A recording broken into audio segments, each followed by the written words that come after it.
Good morning student. आज हम लोग हिंदी व्याकरण में पाठ 7 कारक पढ़ेंगे। कारक है क्या?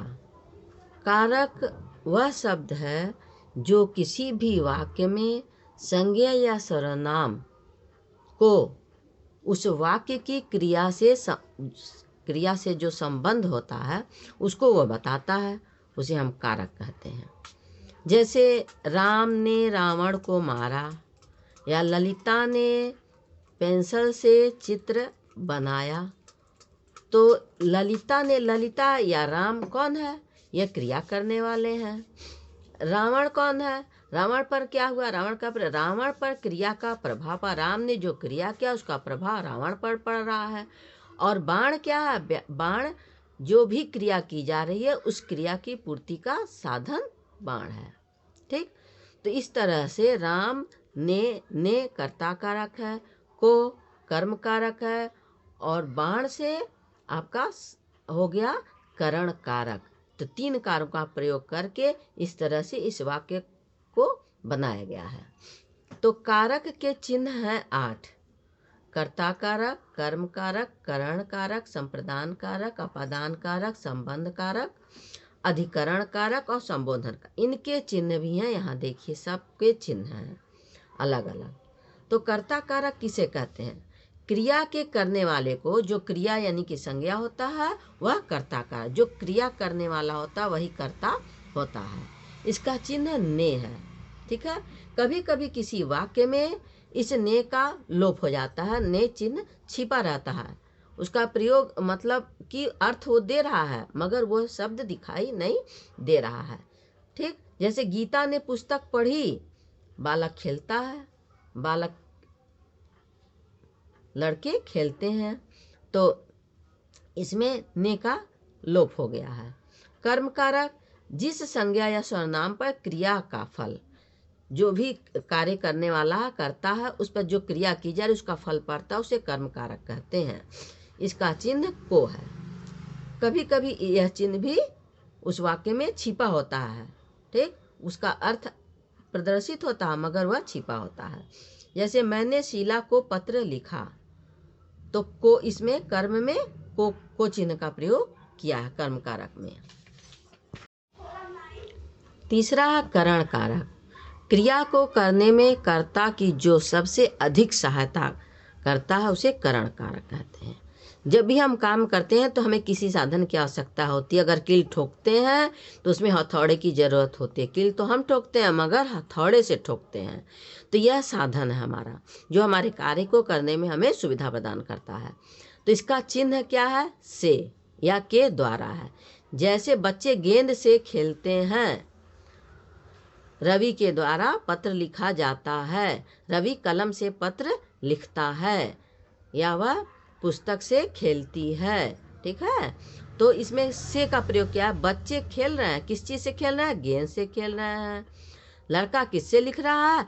कलम से लिख रहा है, कलम के द्वारा लिख रहा है। तो यह करण कारक है। करण कारक का चिन्ह क्या है? से या के द्वारा।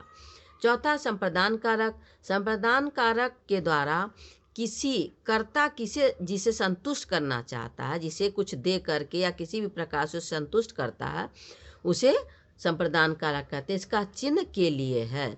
जैसे माँ ने बच्चों के लिए भोजन पकाया, तो माँ भोजन पकाई, ये संतुष्ट की बच्चों को, खाना खिलाई तो बच्चे बहुत खुश हुए। तो इसके लिए के लिए का प्रयोग है। संप्रदान कारक का चिन्ह है क्या? के लिए अथवा को। राजा ब्राह्मण को दान देता है। अगर राजा ब्राह्मण को दान दिया तो ब्राह्मण संतुष्ट हुआ। ठीक है, इसलिए इसे कहा गया है कि कर्ता किसी को कर्म के द्वारा कर्ता किसी को भी संतुष्ट करता है, वह संप्रदान कारक है।